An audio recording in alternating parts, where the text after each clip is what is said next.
wabarakatuh.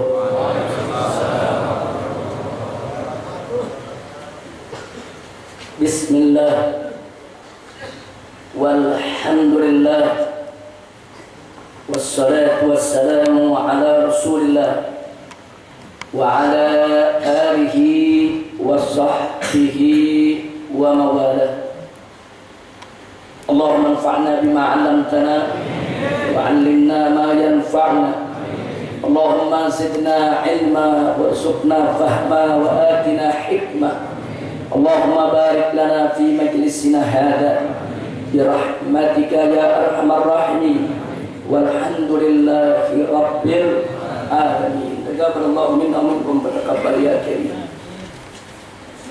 Fadilatul habaib asy-syurafa wal masyayikh al-fudala wal ulama'il kurama wa jami'il hadirin al-ahibba'il a'izza rahimakumullah.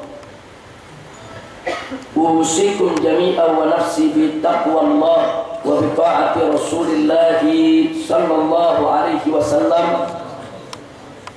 Fa nas'alullah subhanahu wa ta'ala an yahdiyana ila siratil mustaqim wa yaj'alana minal muttaqin wa yudkhilana jannatahu jannatan na'im bihaqqi sayyidil mursalin walhamdulillahi rabbil alamin. Kepada segenap kaum muslimin dan muslimat yang hadir di majelis Markas Syariah di Petamburan ini maupun para pendengar radio streaming FPI, radio Wadi, radio Silaturrahim, pada kesempatan pagi hari ini semoga kita semuanya mendapatkan rahmat dan barakah dari Allah Subhanahu wa taala. Ahibahil kiram, sesuai dengan yang sudah kita jadwalkan sejak beberapa bulan yang lalu dan baru hari ini akan kita paparkan satu pertanyaan yang cukup menggelitik bagi banyak kalangan, khususnya kalangan muda, tentang apakah betul para habaib di Indonesia adalah keturunan Rasulullah Sallallahu Alaihi Wasallam. Kalau betul, apa buktinya? Kalau betul, bagaimana cara mempertanggungjawabkannya? Nah, pengajian kali ini akan kita bagi menjadi dua. Bagian yang pertama, saya yang akan memaparkan tentang urutan bagaimana keturunan Rasulullah Sallallahu Alaihi Wasallam itu berdasarkan bukti-bukti yang otentik masih ada wujudnya sampai hari ini, bahkan sampai kedatangan Imam Mahdi nanti. Nanti di bagian kedua, pembahasan tentang khusus tentang aneka ragam dari keluarga besar para habaib yang ada di Indonesia untuk kita mengenal lebih dekat bagaimana pencatatan mereka, bagaimana pembuktiannya tentang hubungan mereka dengan para habaib datu-datunya dari Yaman maupun dari Mekah sana. Itu akan dipaparkan nanti oleh Al-Habib Ali Zainal Abidin As-Sagaf. Karena beliau saya undang pada hari ini sebagai seorang pakar. Sekali lagi, beliau hari ini kita undang sebagai seorang pakar. Beliau beberapa kali diundang untuk menghadiri konferensi nasab, baik tingkat nasional maupun tingkat internasional. Karena itu rugi sekali kalau ilmunya tidak kita ambil pada kesempatan hari ini. Jadi kita bagi dua. Nah, sekarang kita langsung mulai untuk menghemat waktu. Silakan semua perhatikan yang ada di papan tulis Nah, bagi mereka yang mencatat nanti bisa mencatat. Kita mulai. Eksistensi habaib. Benarkah habaib Indonesia keturunan Rasulullah Sallallahu Alaihi Wasallam? Untuk menjawab ini ada 9 persoalan yang harus kita paparkan. Yang pertama tentang fitnah abtar. Yang kedua tentang keturunan Fatimah Zahra radhiyallahu taala anha, eksistensinya. Yang ketiga tentang keturunan Al Hasan dan Al Husain, apakah betul keturunannya sudah dihabisi, terbunuh semua saat terjadi tragedi Karbala. Kemudian yang keempat tentang Imam Muhammad Al-Baqir dan Imam Ja'far As-Sadiq, apakah ini tokoh nyata atau tokoh fiktif? Siapa mereka sebetulnya dan apa hubungannya dengan Rasulullah Sallallahu Alaihi Wasallam? Yang keenam, secara khusus kita akan bahas tentang tokoh yang bernama Al-Imam Ahmad bin Isa Al-Muhajir sebagai datuknya para habaib yang ada di Nusantara. Jadi sebetulnya habaib di Nusantara ini pembuktiannya cukup dari Imam Ahmad. Kalau betul Imam Ahmad ini turunan Nabi, maka para habaib di Indonesia turunan Nabi. Kalau Imam Ahmad Al-Muhajir ternyata bukan turunan Nabi, maka berarti habaib di Indonesia juga bukan turunan Nabi. Jadi sekarang nanti kita fokuskan siapa itu Al-Imam Ahmad bin Isa Al-Muhajir radhiyallahu taala anhu. Siapa ulama yang kenal dengan beliau? Ulama mana? Apakah ulamanya itu otoritatif, dikenal oleh umat atau tidak, dalam kitab apa? Nanti akan kita bahas. Yang ketujuh, nanti kita akan berkenalan dengan tokoh yang bernama Al-Imam Muhammad Shahib Mirbah. Di sini nanti saya menjelaskannya hanya sepintas karena soal mendalamnya nanti Habib Ali Zainal Abidin yang akan lebih mendalam kalau sudah sampai Muhammad Shahib Mirbah ke bawah. Nah, setelah itu nanti kita juga akan berkenalan dengan Al-Imam Abdullah Al-Idrus. Kenapa saya pilih tokoh ini? Kenapa bukan Syekh Ali bin Abi Bakar Sakran? Kenapa bukan Syekh Abu Bakar bin Salim? Kenapa kok yang dipilih justru Imam Abdullah Al-Idrus? Kenapa bukan Al-Imam Abdullah bin Alwi Al-Haddad atau Imam Al-Habib Umar bin Abdurrahman Al-Attas? Nanti kita akan lihat kenapa nama ini yang saya pilih untuk pembuktian pengkajian kita saat ini. Dan terakhir yang ke-9, itulah yang akan dibahas nanti dengan panjang lebar pada season yang kedua, insya Allah. Nah, kita mulai dari yang pertama. Saudara, perhatikan kembali, jangan ada yang baca. Nanti kalau Anda baca, Anda nggak dengar. Ada saatnya dengar, ada saatnya baca. Baik, kalau begitu saya sembunyikan dulu. Nah, supaya fokus ya. Jadi ada tuduhan seperti ini. Ini sebetulnya tuduhan klasik. Nabi Muhammad itu kan tidak punya anak lelaki yang hidup yang meneruskan garis keturunannya.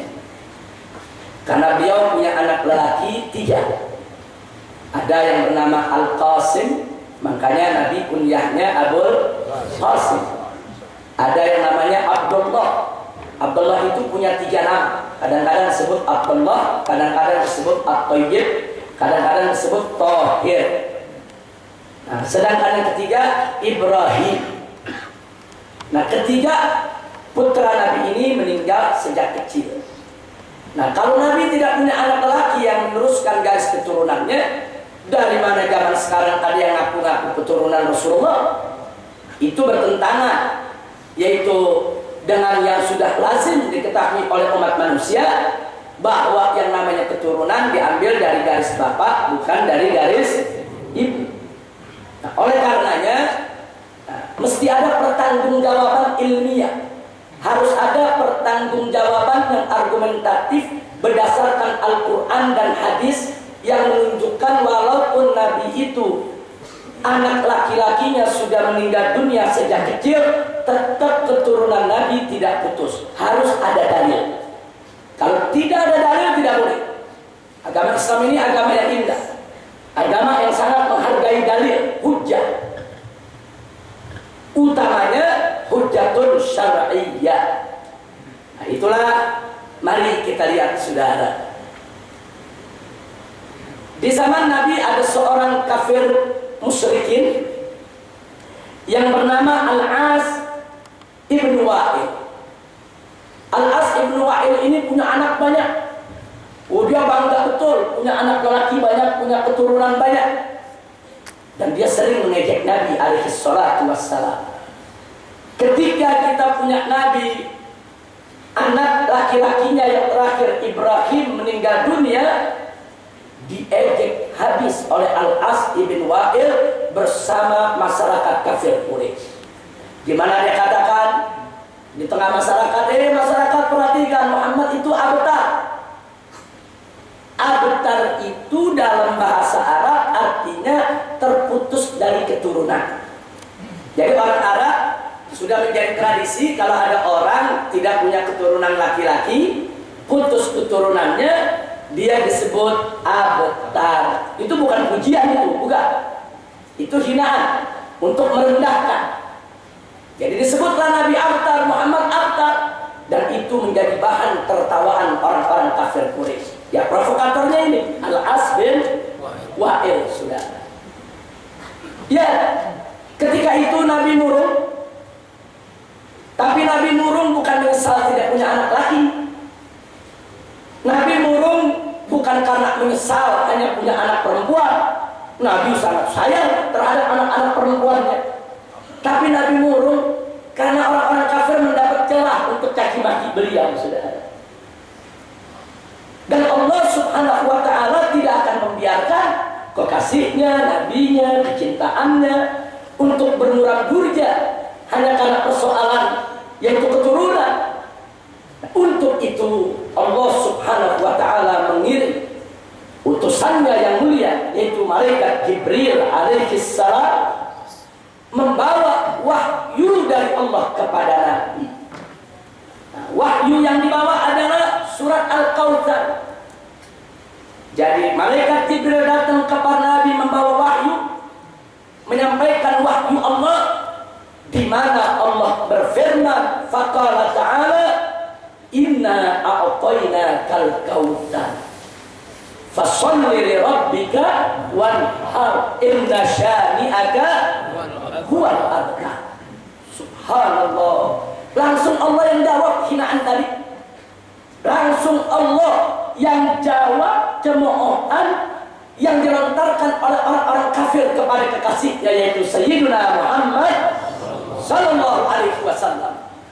Di mana Allah menyatakan kepada Nabi, inna a'tainakal kautsar. Sesungguhnya kami telah mengaruniakan, kami telah memberikan kepada engkau ya Muhammad Al-Kautsar. Apa itu Al-Kautsar? Al-Imam Al-Fakhrur Razi dalam kitab tafsirnya, saudara, ini kitab tafsir Imam Fakhrur Razi yang sangat terkenal, saudara, di mana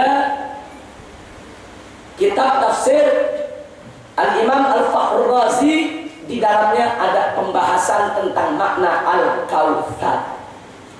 Saya ringkaskan di depan Anda, sudah terpampang di layar, di mana Al-Imam Fakhrur Razi dalam tafsirnya menyebut ada 15 makna untuk kata Al-Kautsar. Ada 15 makna, 15 tafsir.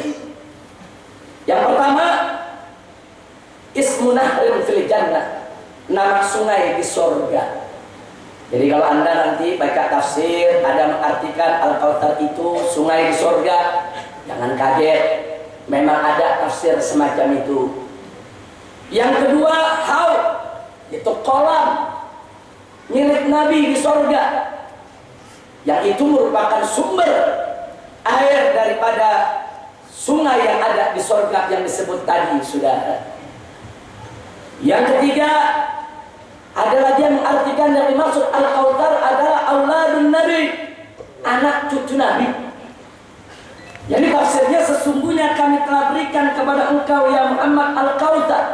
Kalau yang pertama, kami berikan kepadamu suatu sungai di sorga, namanya Al-Kautsar.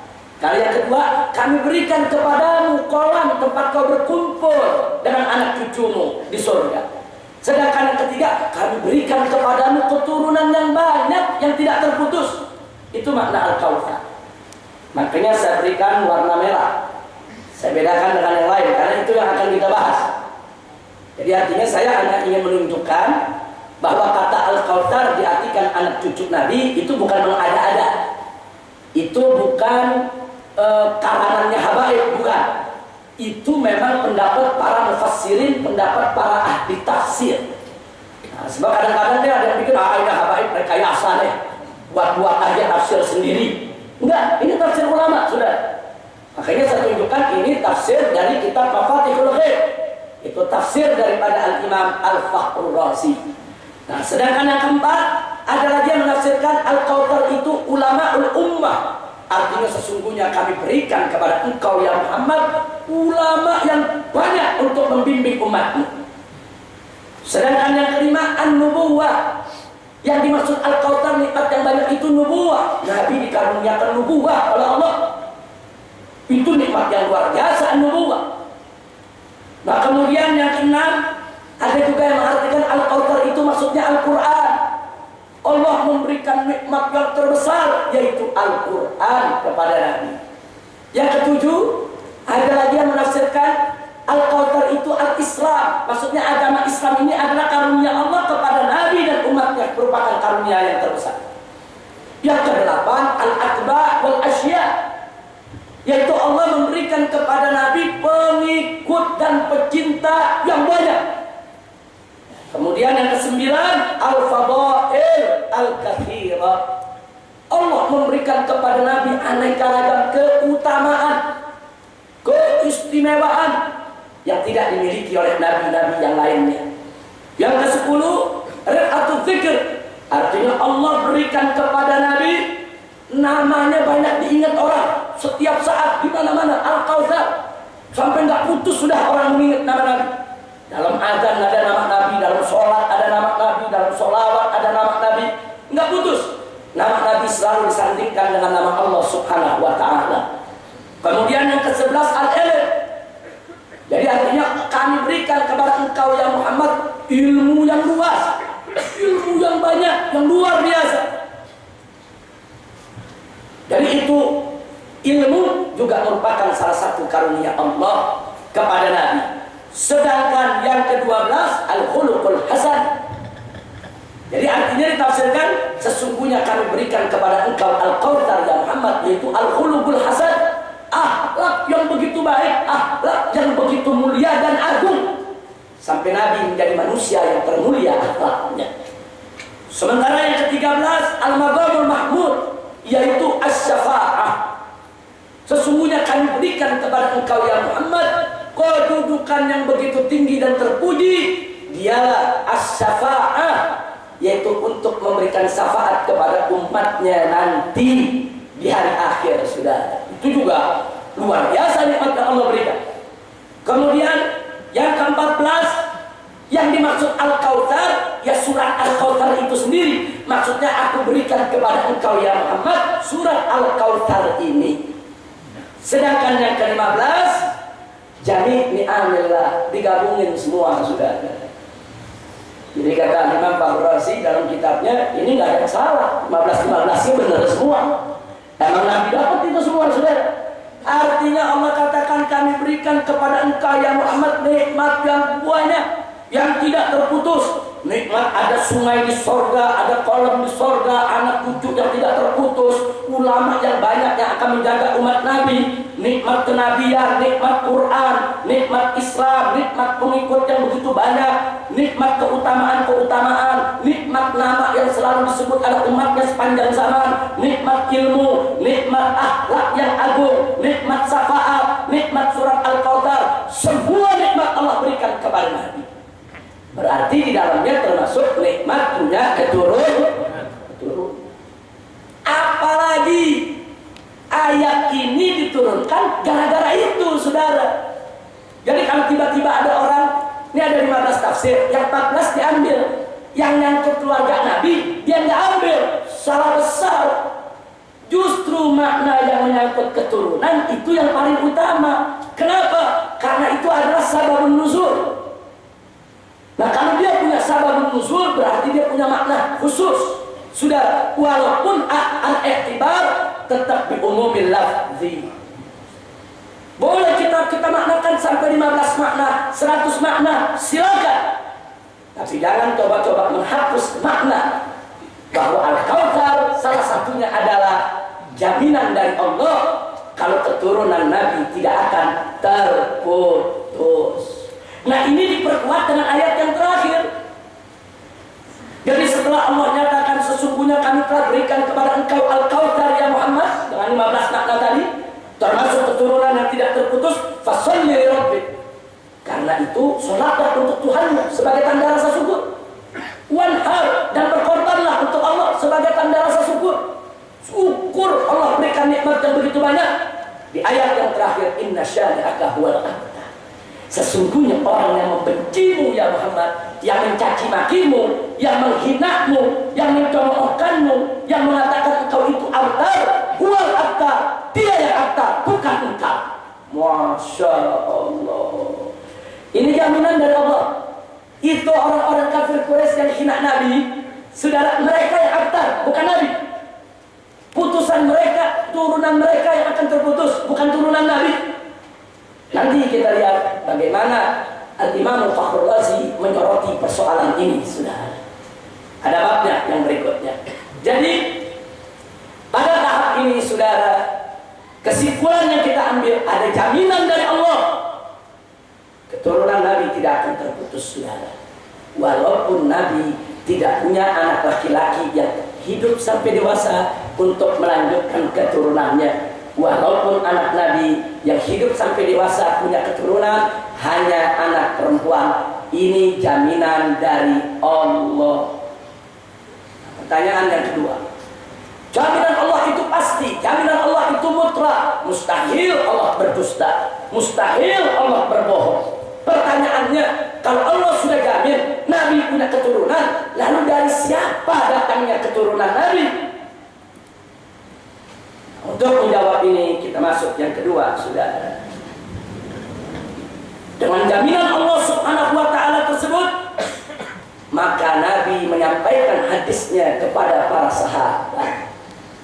Nabi nggak berani menjamin diri sendiri kalau tidak ada jaminan dari Allah. Sekarang Allah udah jamin. Jadi turunan Nabi dari siapa nih? Apa dari Ummu Kulthum, apa dari Ruqayyah, atau dari siapa? Yang mana dimaksud turunan Nabi, saudara? Nah, di sini saudara, Nabi alaihi salatu wassalam menyampaikan sebagaimana diriwayatkan para ulama hadis, seperti Al-Imam Hakim dalam kitab Mustadraknya, Al-Imam Abu Ya'la dalam kitab Musnadnya. Nah, di antaranya satu, Nabi bersabda, qala nabiyuna Muhammadun sallallahu alaihi wasallam, atau kama qala Nabi sallallahu alaihi wasallam, kullu bani Adam yantamuna ila asabah illa walada Fatimah fa ana waliyuhum wa ana asabatuhum. Saudara, kata Nabi, setiap anak keturunan Adam itu dinisbahkan kepada asobahnya, garis laki-laki. Illa walada Fatimah, kecuali anaknya Fatimah. Fatimah yang dimaksud adalah putri Nabi Muhammad sallallahu alaihi wasallam. Nabi mengatakan, fa ana waliyuhum, akulah wali mereka. Wa ana asabatuhum, dan akulah asobah, garis daripada keturunan untuk mereka. Ini hadis, saudara. Jadi bukannya para habaib narang-narang, bukan habaib ngaku-ngaku, oh kita keturunan Nabi dari Fatimah Zahra. Enggak boleh habaib ngaku begitu kalau nggak ada hadis Nabi, saudara. Enggak boleh habaib ngaku begitu kalau nggak ada jaminan dari Allah, saudara. Tapi karena ada jaminan dari Allah, ada jaminan dari Rasul, habaib pun nggak boleh nolak.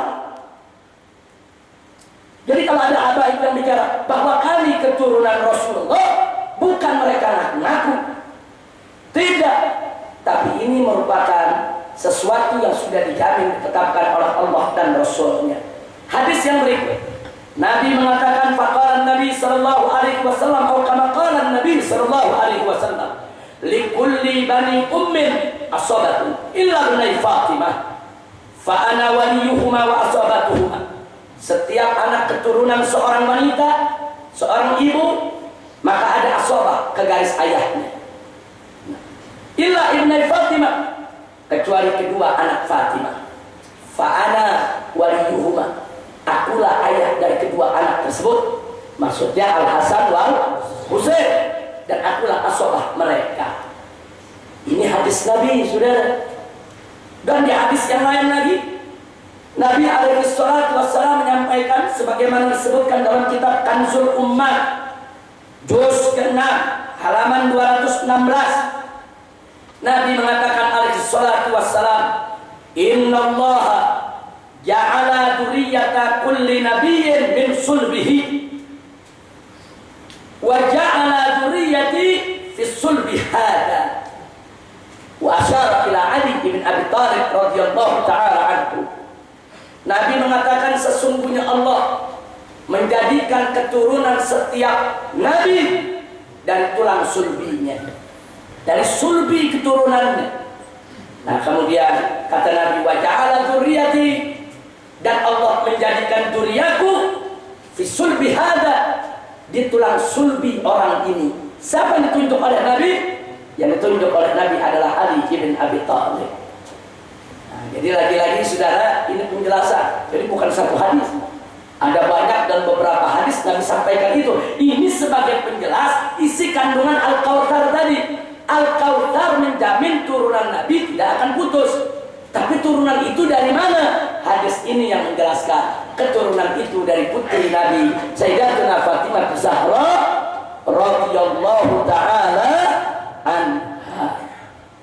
Nah kemudian kita lihat lagi hadis yang lainnya. Nabi mengatakan, kullu sababin wa nasabin yanqati'u yaumal qiyamah ma khala sababi wa nasabi, wa kullu bani unta asabatuhum li abihim ma khala walada Fatimah fa inni abuhum wa asabatuhum. Apa kata Nabi alaihi salatu wasallam? Kullu sababin wa nasabin, setiap hubungan dan setiap nasab garis keturunan yang qatim yaumul qiyamah, semua putus di hari kiamat. Ma khala sababi wa nasabi, kecuali hubunganku dan nasabku, kata Nabi. Wa kullu bani unta, dan setiap anak wanita, itu anak dari seorang wanita, anak dari seorang ibu, saudara. Di sini dikatakan asobatuhum li abihim, maka garis asobah mereka ke bapak mereka, bukan ke ibu mereka. Ma khala walada Fatimah, kecuali dua putra Fatimah. Fa inni abuhum, aku adalah ayah mereka dan aku adalah asobah mereka. Yang menarik, ketika Sayyidina Umar bin Khattab radhiyallahu anhu di akhir kepemimpinannya, ketika usianya sudah mulai senja, sudah tua umurnya, sudah datang ke Sayyidina Ali bin Abi Thalib radhiyallahu ta'ala anhu untuk melamar Ummu Kulthum. Siapa itu Ummu Kulthum?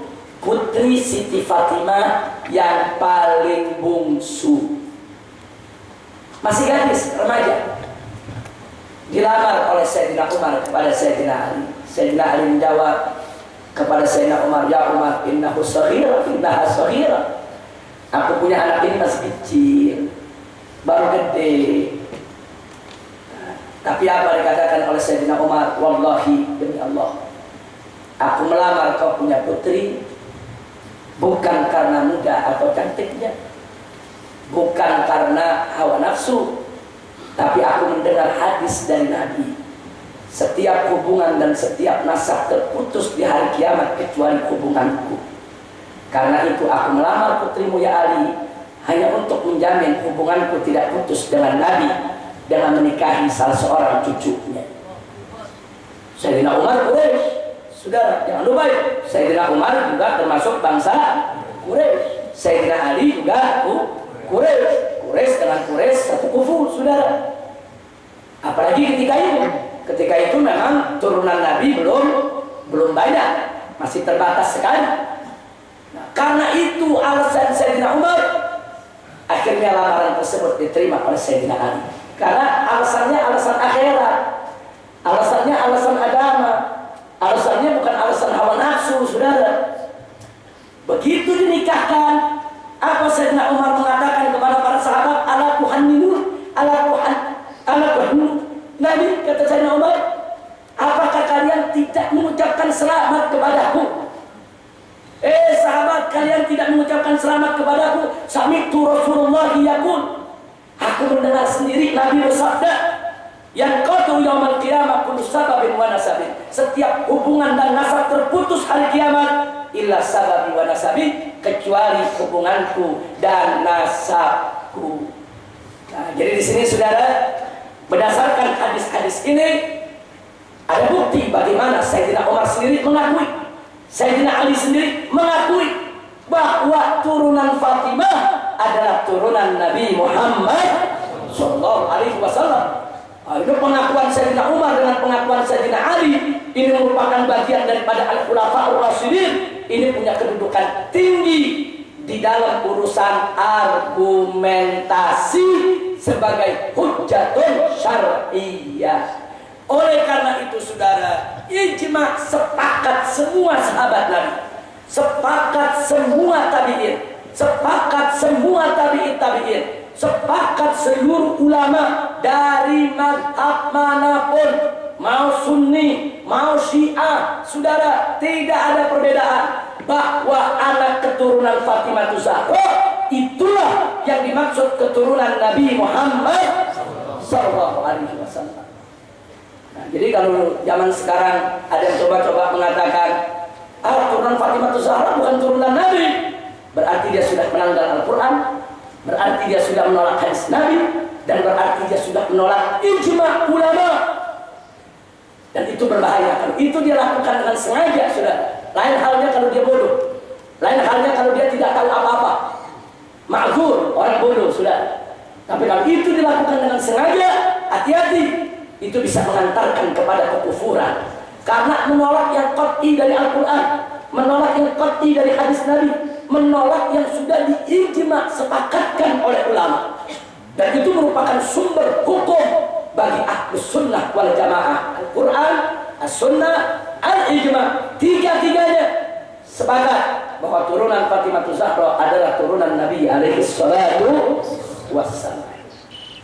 Baik, sekarang kita masuk yang ketiga, informasi sejarah. Saudara, Anda boleh buka kitab tarikh yang mana saja. Anda boleh buka kitab tarikh Ibn Katsir yang judulnya Al-Bidayah wan Nihayah. Anda boleh buka kitab tarikh saudara Ibn Athir yang judulnya Al-Kamil fit Tarikh. Anda boleh juga buka tarikh Ibn Khaldun. Anda boleh buka tarikh Ad-Dahabi. Anda boleh buka tarikh Ibni Asakir. Anda boleh buka tarikh Al-Khatib Al-Baghdadi. Anda boleh buka seluruh kitab tarikh yang mana saja. Makanya di sini saya tidak sebutkan lagi satu persatu itu kitab, saudara. Di mana dalam kitab-kitab tarikh tersebut disebutkan tentang anak keturunan Sayyidina Hasan dan Sayyidina Husain. Artinya sejarah mencatat Sayyidina Hasan itu memang ada, dan Sayyidina Hasan itu memang punya anak, mau laki mau perempuan, dicatat oleh sejarah, saudara. Nah, di antaranya yang tercatat, Sayyidina Hasan punya 11 putra dan 1 putri. Nama-namanya, yang putra Abdullah, Qasim, Al-Hasan Al-Muthanna, Zaid, Umar, Abdullah, Abdurrahman, Ahmad, Ismail, Husain, Agir, dan yang perempuan bernama Ummu Hasan.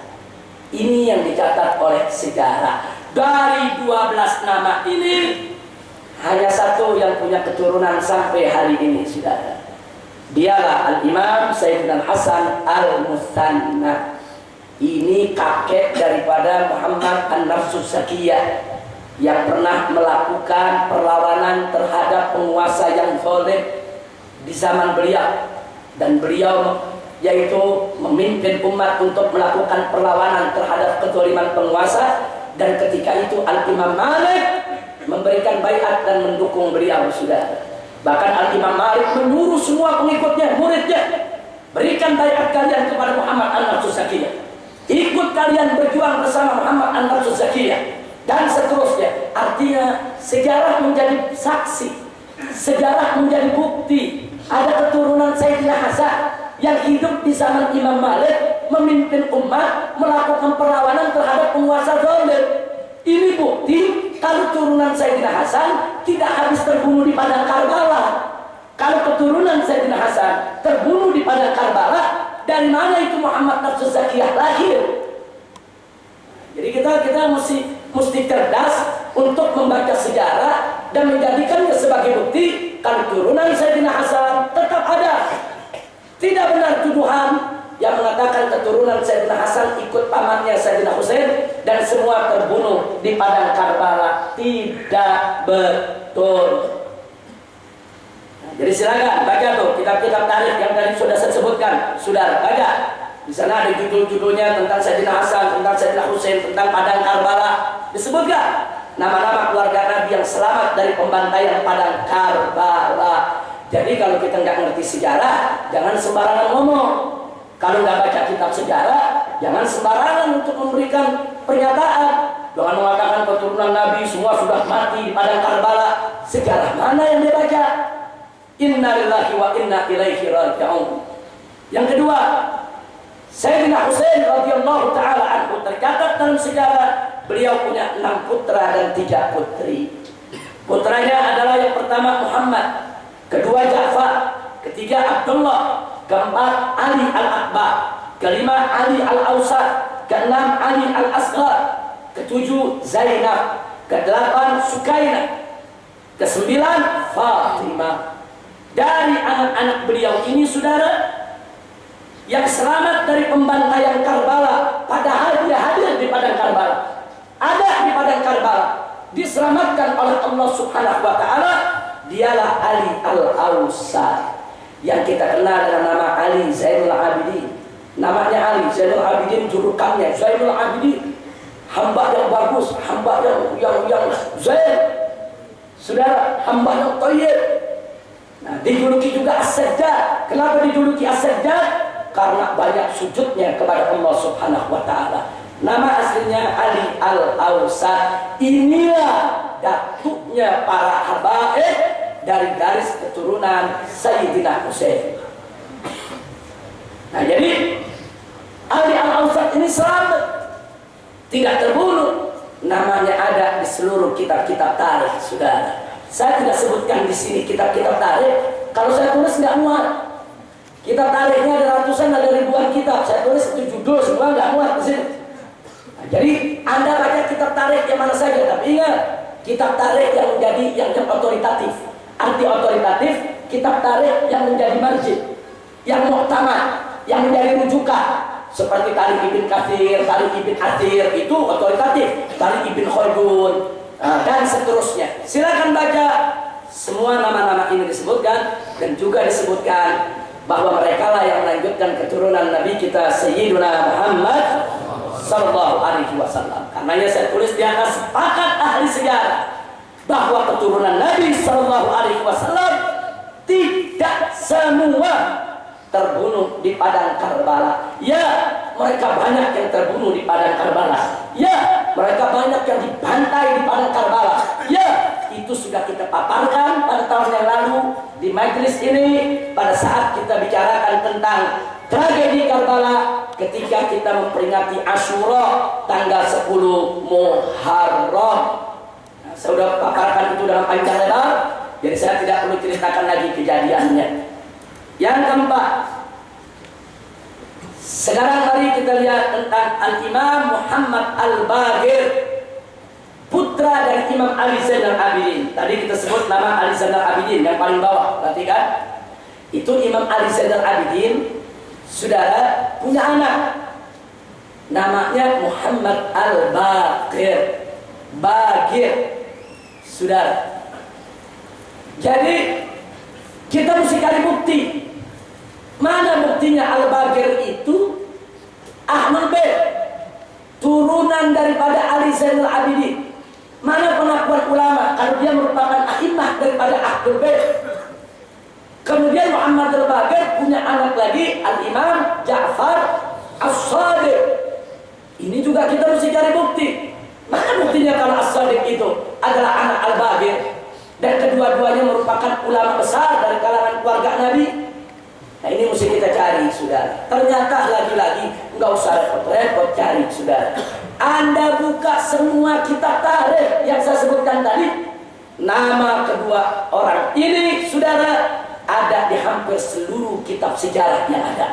Tidak ada satu ulama tarikh pun yang meluputkan nama kedua orang ini. Kenapa? Karena kedua orang ini kasyams. Kedua orang ini bagaikan matahari. Artinya bagaikan matahari, namanya dikenal, orangnya dikenal, ilmunya dikenal, akhlaknya dikenal, pengikutnya juga banyak di mana-mana. Mustahil ahli sejarah tidak kenal dia, saudara. Oleh karena itu, semua kitab tarikh ada menyebut nama Al-Imam Muhammad Al-Bagir dan Al-Imam Ja'far As-Shadiq radhiyallahu ta'ala anhuma. Salah satunya di kitab tafsir saja, jangan kitab sejarah, kitab tafsir saja kita lihat. Al-Imam Al-Fakhrur Razi dalam kitab tafsirnya yang saya pegang ini, saudara, juz 16 di halaman 125. Apa beliau katakan di sini? Begitu beliau lagi bahas pendapat yang ketiga, Al-Kautsar itu artinya auladun Nabi, anak cucu Nabi, saudara. Apa beliau katakan? Qalu, para ulama itu berkata, li'anna hadhihi surah. Kenapa Al-Kautsar diartikan anak keturunan Nabi? Qalu, para ulama itu berkata dengan alasan li'anna hadhihi surah, karena surat ini innama nazalat, sesungguhnya turun raddan alaman abahu alaihi salam bi'adamil aula, sebagai rad, sebagai jawaban terhadap orang yang menghina Nabi, mencemoohkannya di mana Nabi tidak punya, yaitu anak laki-laki yang umurnya panjang. Fal makna, sehingga dengan demikian makna Al-Kautsar dari surat tadi adalah, saudara, fal makna annahu yu'tihi nasar. Berarti surat Inna A'tainakal Kautsar itu maknanya, tafsirnya, jaminan dari Allah bahwa Allah akan memberikan Nabi keturunan, saudara. Nah, kemudian yang menarik apa kata Imam Fakhrur Razi? Perhatikan baik-baik di depan semua layar, saudara. Kata Imam Fakhrur Razi, summal alamu mumtari'un minhum. Dengan jaminan Allah ini, akhirnya alam dunia ini penuh dengan keturunan Nabi. Penuh, mumtari', penuh, di mana-mana ada turunan Nabi. Terus selanjutnya beliau katakan, walam yabqa min Bani Umayyah fid dunya ahadun ya'babi. Sementara Bani Umayyah yang rajin ngebunuhin turunan Nabi, satu pun saat ini sisanya nggak ada di dunia. Ini Imam Fakhrur Razi yang ngomong, saudara. Bukan habaib, bukan. Kalau habaib yang ngomong nanti juga habaib sentimen, dendam aja sama Bani Umayyah. Bukan. Ini bukan urusan sentimen dan dendam, bukan, saudara. Ini fakta sejarah. Seorang imam tafsir mengatakan Allah menjamin turunan Nabi tidak terputus. Banyak buktinya, kata Imam Fakhrur Razi. Sekarang ini di zaman saya, zaman Imam Fakhrur Razi, saudara, turunan Nabi ada di mana-mana. Mumtali', al-alam mumtali'. Ini alam dunia penuh keturunannya di mana-mana. Padahal dibunuhin di mana-mana. Padahal dikejar-kejar, dibunuh. Saudara, berapa banyak turunan Nabi yang dibunuh? Setelah Padang Karbala, masih ada Imam Zaid yang dibunuh. Kemudian anaknya Yahya juga dibunuh. Kemudian ada Muhammad An-Nasr Zakiyah juga dibunuh, saudara. Kemudian Musa Al-Kazim juga dibunuh, saudara. Musa Al-Kazim itu putra daripada Ja'far As-Shadiq. Ditangkap oleh khalifah karena merasa takut tersaingi, saudara. Dipenjarakan sampai meninggal dunia dalam penjara. Jadi bagaimana imam-imam Ahlul Bait ditangkap, dianiaya, dikejar, dibunuh? Secara logika, mestinya kan udah habis itu keturunan. Dibunuhin tiap generasi sudah. Tapi perlindungan Allah lain lagi. Allah yang memberikan perlindungan. Inna a'tainakal kautsar. Allah udah jamin. Manusia manapun yang ingin menghabisi keturunan Rasulullah tidak akan pernah mampu untuk menghadapi ketetapan Allah sudah. Allah yang sudah memberikan ketetapan, turunan Nabi nggak bakal bisa mereka musnahkan sudah.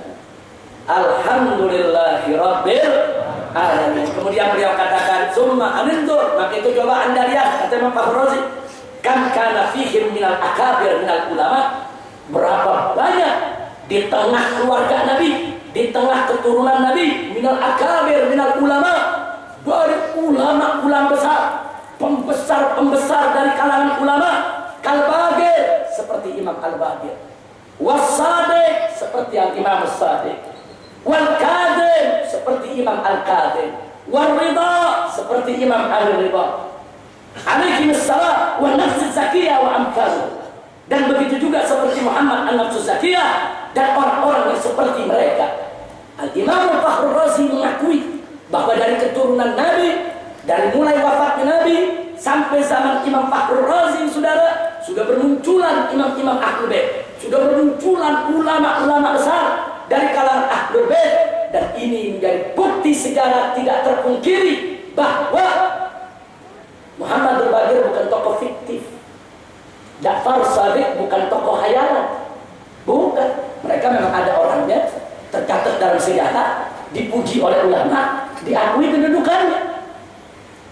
Nah, karena itu tidak ada alasan untuk mengingkari bahwa Fatimah Zahra melanjutkan keturunan Nabi. Al-Hasan Al-Husain, keturunan mereka disebut keturunan Nabi. Turunan Al-Hasan Al-Husain tidak habis terbunuh di padang Karbala. Kemudian yang selamat dari padang Karbala diantaranya Ali Zainal Abidin, ada dalam sejarah. Ali Zainal Abidin punya anak Muhammad Al-Bagir, ada dalam sejarah. Muhammad Al-Bagir punya anak Ja'far Shadiq, ada dalam sejarah. Sudah sampai di sini tidak ada perbedaan pendapat di antara ulama. Sudah menjadi ijma, kesepakatan ahli nasab, ahli sejarah, bahkan sampai ulama fikih sekalipun bahwa Al-Imam Ja'far Shadiq adalah imam besar dari Ahlul Bait, keturunan Nabi Muhammad SAW. Dan menariknya, Al-Imam Ja'far Shadiq adalah sahabat karib Imam Abu Hanifah. Nah, Imam Abu Hanifah kan Imam Ahlus Sunnah wal Jamaah. Ja'far Shadiq ini sahabat karibnya. Sampai Imam Abu Hanifah juga banyak menimba ilmu dari beliau. Dan Imam Abu Hanifah sering diajak oleh Imam Ja'far Shadiq duduk hadir di majlis Al-Imam Muhammad Al-Bagir, saudara. Nah, jadi artinya apa? Kesaksian ulama-ulama salaf cukup menjadi hujjah buat kita bahwa ya, Imam Ja'far Shadiq memang keturunan Nabi alaihi salatu wassalam. Sekarang yang kelima, ini yang perlu pembuktian detail, saudara. Jadi tadi kalau sampai Imam Ja'far Shadiq udah gak ada keraguan, udah Imam Ja'far Shadiq turunan Nabi. Sekarang muncul pertanyaan, apa betul di antara anak Al-Imam Ja'far Shadiq ada anak yang bernama Ali?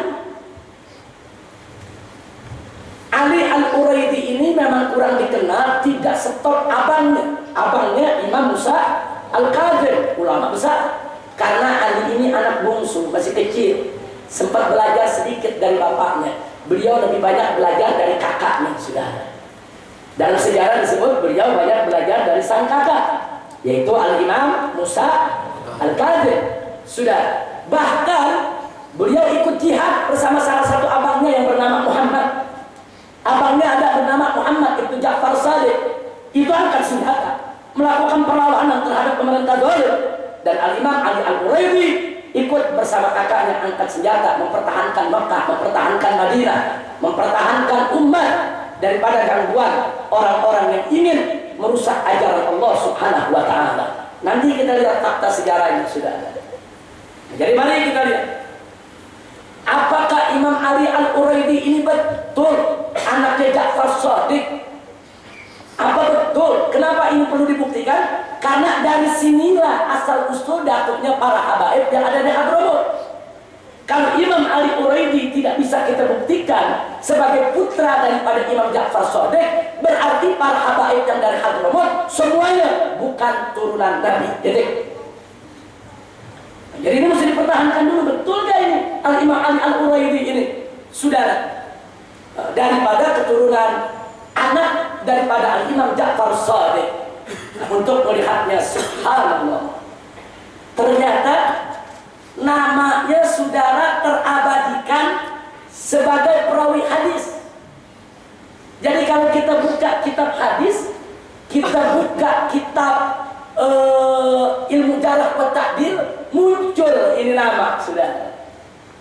Di antaranya mari kita lihat di dalam Musnad Imam Ahmad juz 1 halaman 77 hadis ke-576, dan juz 2 halaman 693 hadis ke-1185, Imam Ahmad menyebutkan nama Ali, saudara, bin Ja'far As-Shadiq bin Muhammad Al-Baqir bin Ali Zain Al-Abidin Ibnu Husain Ibnu Ali Ibn Abi Thalib. Ternyata Imam Ahmad sendiri menyebutkan, aku dapat hadis dari guruku dapat hadis, dia mengatakan akhbarani Ali. Nah, disebutkan saudara, Ali bin Ja'far Shadiq bin Muhammad Al-Baqir, saudara, sampai kepada Ali ibn Abi Thalib. Ini bukti otentik. Ternyata manusia ini enggak fiktif, bukan khayalan. Ada orangnya. Jadi perawi hadis ada dalam Musnad Ahmad, saudara.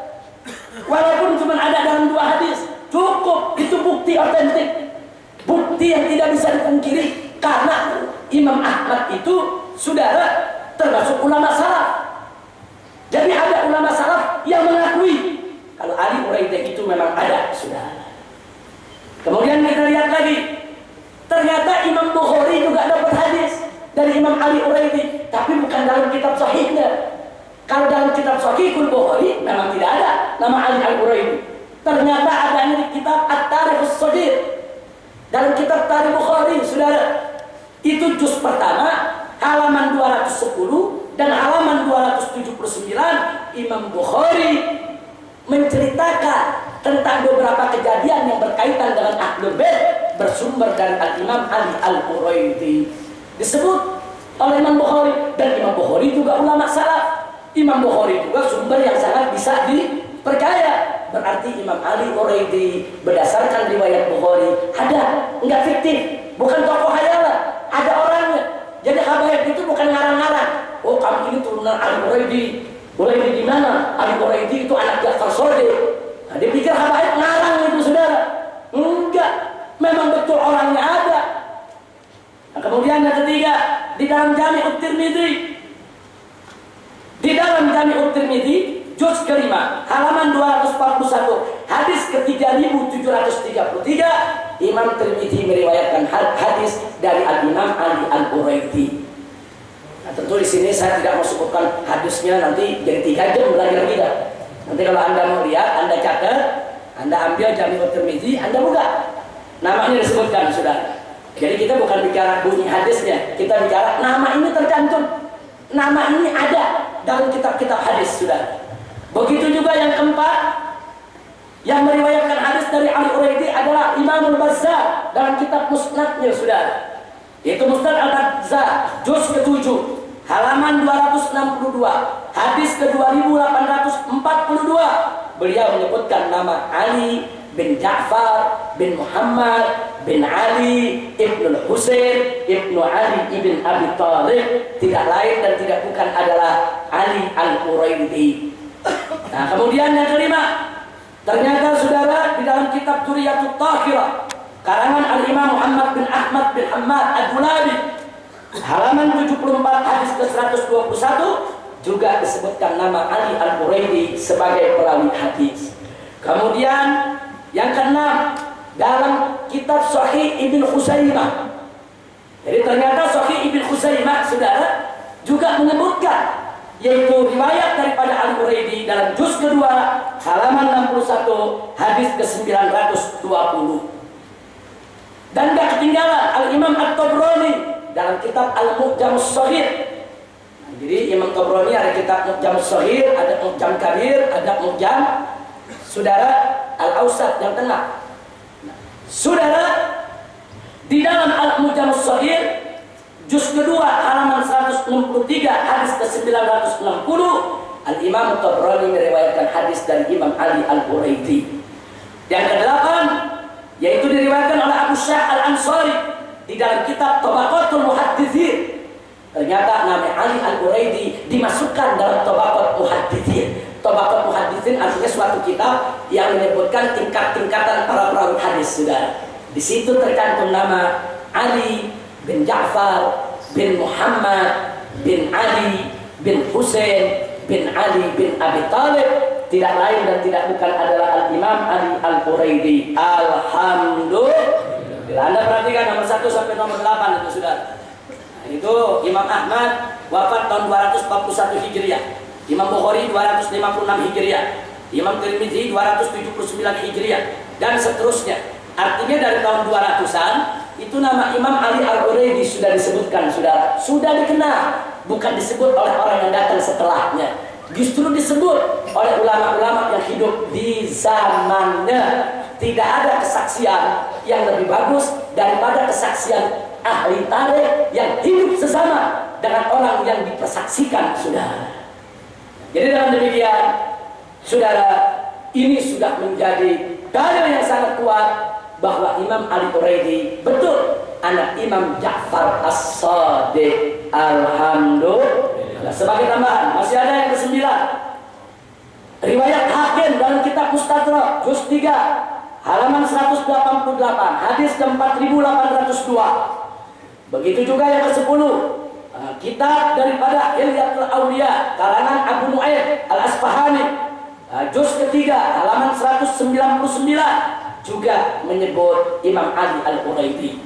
Yang ke-11, Al-Imam Al-Baihaqi dalam kitab As-Sunanul Kubra di juz ke-7 halaman 41 hadis ke-13.064 juga menyebut nama Ali Al-Quraidi. Begitu juga yang ke-12, yaitu Al-Khatib Al-Baghdadi ada meriwayatkan riwayat daripada Imam Al-Quraidi di dalam kitab Tarikh Baghdad juz 13 halaman 287 nomor hadis 7255. Saudara, nomor keterangan, nomor peristiwa. Kemudian yang ke-13, Al-Imam Ibnu Asakir di dalam kitab Tarikh Baghdad juz ketiga halaman 337 sampai 339 menceritakan tentang Ali bin Ja'far bin Muhammad bin Ali bin Husain bin Ali bin Abi Thalib yang tidak lain dan tidak bukan adalah Al-Imam Ali Al-Quraidi. Dan yang ke-14 yaitu Al-Imam Muhammad Al-Maqdisi di dalam kitab Al-Hadis Al-Mukhtar juz kedua halaman 43 sampai 45 juga menceritakan tentang Imam Ali Al-Quraidi. 14 kitab, saudara, dari ulama tarikh maupun hadis sudah menyebut namanya. Apalagi yang mau diragukan, apalagi yang mau dipertanyakan. Yang mempertanyakannya cuma ada 2 golongan, imam jahil, imam hasid. Kalau enggak dia bodoh, kalau enggak dia dengki, hasud, itu aja.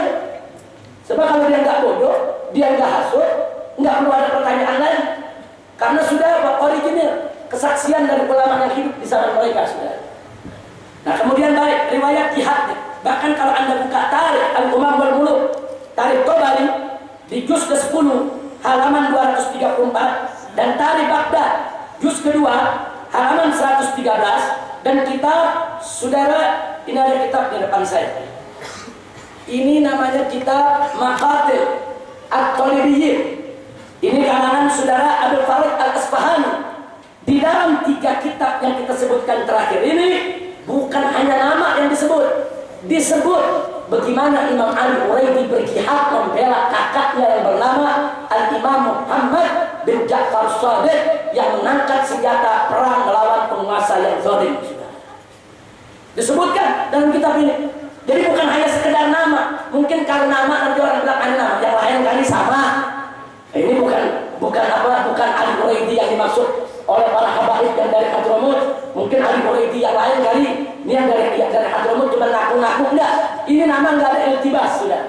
Nama bisa iltibas kalau sekedar disebut nama begitu saja. Tapi kalau nama sudah disebut bin-binnya, sudah. Sampai ketemu Ali bin Abi Thalib, terus disebutkan peristiwanya, perilaku akan dikerjakan, sudah tidak ada iltibas lagi. Dialah Al-Imam Ali Al-Quraidi putra kandung daripada Al-Imam Ja'far Shadiq, datuknya para habaib yang ada di Nusantara. Alhamdulillahirabbil alamin. Sebagai tambahan, ini sekarang kitab-kitab tarikh, saudara. Al-Imam As-Sakhawi dalam kitab At-Tuhfatul Latifah fi Akhbar Madinah Asy-Syarifah juz 1 halaman 183 menulis nama Ali Al-Quraisy. Kemudian begitu juga Ibnu Umar Al-Hambali dalam kitab Sajaratul Dhahab fi Akhbar Man Dhahab juz kedua halaman 24 menyebut nama Imam Ali putra daripada Imam Ja'far Shadiq. Kemudian Al-Imam Al-Yafi'i dalam kitab Bil'atul Jinan wa Ibratul Yaqadhan fi Ma'rifati ma yu'tabar min hawadits ad-zaman juz kedua halaman 37. Begitu juga Imam Al-Mazri fi Tahdhibul Kamal fi Asma'ir Rijal juz 20 halaman 352. Begitu juga menyebut nama Imam Al-Quraidi yaitu Imam Al-Khazraji dalam kitab Khulasatul Tahdhibul Kamal fi Asma'ir Rijal hadis nomor nama nomor 4954. Jadi nama itu dinomori satu persatu, saudara. Nah, kemudian masih ada lagi kitab Umdatul Talib fi Ansabi Ali Abi Thalib yang karangan Ibnu Ambah halaman 214. Ini kitab khusus mencatat anak cucu Abu Thalib, saudara. Makanya nama judul kitabnya Umdatul Talib fi Ansabi Ali Abi Thalib. Semua keturunan Abu Thalib dimasukkan, termasuk keturunan Al-Hasan wal Husain, kedua putra dari Fatimah Zahra binti Rasulullah sallallahu alaihi wasallam. Dan yang tidak kalah menarik, Al-Imam Az-Zahabi menyebut nama Imam Ali Quraidi dalam 5 kitab karangannya. Bukan satu kitab, saudara. Al-Imam Az-Zahabi ini ahli sejarah, nggak ada yang bisa pungkiri, otoritatif, orang yang sangat dihormati dalam urusan sejarah, saudara. Al-Imam Az-Zahabi menyebut nama Ali Al-Quraidi putra Ja'far Shadiq, saudara, dalam kitab Syiar A'lamin Nubala juz 12 halaman 135. Dalam kitab Fil Ibr fi Khabar Man Khabar itu juz 1 halaman 358. Dalam kitab Mizanul I'tidal fi Naqdir Rijal juz 5 halaman 144. Dalam kitab Tarikhul Islam wa Wafayatul Masyakhir A'lam juz 14 halaman 278. Dalam kitab Al-Kashif fi Mahrifati Man Lahu Riwayatun fil Kutubis Sittah juz 2 halaman 36. Begitu juga Al-Imam Ibn Hajar Al-Asqalani menyebut nama Ali sebagai anak Imam Ja'far As-Shadiq dalam 3 kitabnya. Pertama dalam kitab Tahdhibut Tahdhib itu salah tulis. Yang betul Tahdhibut Tahdhib juz 7 halaman 258. Terus kitab Taqribut Tahdhib halaman 399 dan kitab Lisanul Mizan juz ke-7 halaman 310. Dan yang terakhir yang 9, Asy-Syaikh Al-Bandari menulis sebuah kitab dalam judul Mawsu'ah Rijal Kutubit Tis'ah. Ada satu ensiklopedi, di situ dimuat nama-nama perawi dari Kutubus Sittah. Perawi Bukhari, perawi Muslim, perawi Tirmidzi, perawi Nasa'i, perawi Ibnu Majah, perawi Abi Daud dikumpulkan jadi satu dan muncul yaitu nama daripada Ali Al-Quraidi pada nomor 6289. Artinya lengkap sudah, dari ulama hadis sampai ulama tarikh, ulama sejarah, saudara sepakat bahwa Imam Ali Quraidi bukan tokoh fiktif, bukan tokoh khayal, betul ada wujudnya, dan beliau memang putra kandung daripada Imam Ja'far Shadiq. Alhamdulillah. Sampai di sini kira-kira jelas tidak? Jadi sudah kita buktikan. Jadi kita sudah buktikan Al-Imam Ali Al-Quraidi, saudara, adalah betul, yaitu seorang ulama dari keturunan anak kandung daripada Imam Ja'far Shadiq. Saya tunjukkan kitab. Ada satu kitab cukup bagus. Judulnya Al-Imam Ali Al-Quraidi. Di sini bagian belakang dimuat, saudara. Di tahun 2002, belum lama, 2002. Ini masjid Al-Imam Ali Al-Quraidi dan ini madrasahnya. Masih ada di kota Madinah. Al-Quraib, Quraib itu nama kampung di Madinah. Quraib itu nama kampung di pinggir Madinah, makanya disebut Quraidi. Beliau dirikan masjid dari beliau hidup sampai tahun 2002 ada. Ini masjidnya dan dijadikan madrasah. Ini masjidnya sudah. dengan halaman-halaman madrasahnya. Dan ini lengkap masjidnya. Bahkan ini ada foto saudara Al-Habib Abdul Qadir bin Husain bin Saleh bin Syekh Abu Bakar bin Salim yang terakhir menjadi ketua pimpinan Masjid Al-Quraidi tahun 2002 kemarin. Beliau duduk jadi imam masjid, beliau duduk untuk rubahnya, ada pesantrennya sudah. Beliau duduk untuk mengajar anak-anak kaum muslimin. Dan tahun 2002 dirubuhkan, diratakan oleh Wahabi. Jadi sekarang udah ada lah masjidnya, wala madrasahnya saudara, wala kuburannya, semua sudah diratakan dengan tanah. Jadi artinya ternyata memang ada upaya-upaya untuk menghilangkan jejak, menghilangkan bukti. Kira-kira sudah jelas tidak ini? Baik, nah sekarang saudara, setelah kita sampaikan tadi, akhirnya kita masuk saudara Al-Imam Muhammad Al-Imam Ahmad bin Isa Al-Muhajir. Siapa beliau?